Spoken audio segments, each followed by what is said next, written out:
بسم اللہ الرحمن الرحیم۔ السلام علیکم ناظرین، آج کی اس ویڈیو میں ہم آپ کو چھپکلی کا واقعہ سنائیں گے۔ ہم آپ کو بتائیں گے کہ چھپکلی کو مارنا ثواب ہے یا گناہ، اور اس کے بارے میں حضور نبی کریم صلی اللہ تعالی علیہ وآلہ وسلم نے کیا ارشاد فرمایا۔ اس واقعے کو پورا سمجھنے کے لیے آپ سے ہماری یہ گزارش ہے کہ آپ ہماری اس ویڈیو کو اینڈ تک لازمی دیکھیں، اس ویڈیو کو لائک کریں، شیئر کریں اور ہمارے یوٹیوب چینل کو سبسکرائب کریں۔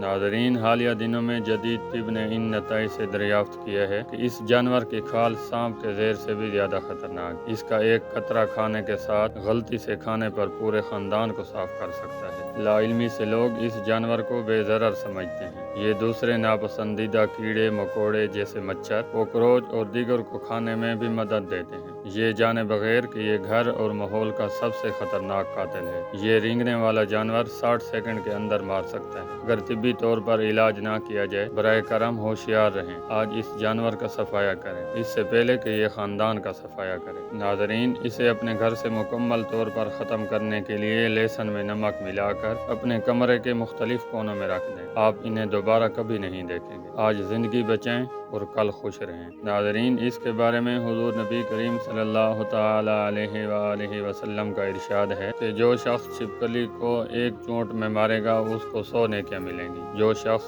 چھپکلی کو 2 چوٹوں میں مارے گا اس کو اس سے کم نیکیاں ملیں گی، اور جو شخص اس چھپکلی کو 3 چوٹوں میں مارے گا اس کو اس سے بھی کم نیکیاں ملیں گی۔ اللہ تبارک و تعالی ہم تمام مسلمانوں کو ان رینگنے والوں جانوروں سے محفوظ فرمائے، آمین ثم آمین۔ ہم امید کرتے ہیں کہ ہماری آج کی یہ چھوٹی سی ویڈیو آپ کو پسند آئی ہوگی۔ اگر ہماری ویڈیو آپ کو پسند آئی ہے تو اس ویڈیو کو لائک کریں، شیئر کریں اور ہمارے یوٹیوب چینل کو سبسکرائب کریں۔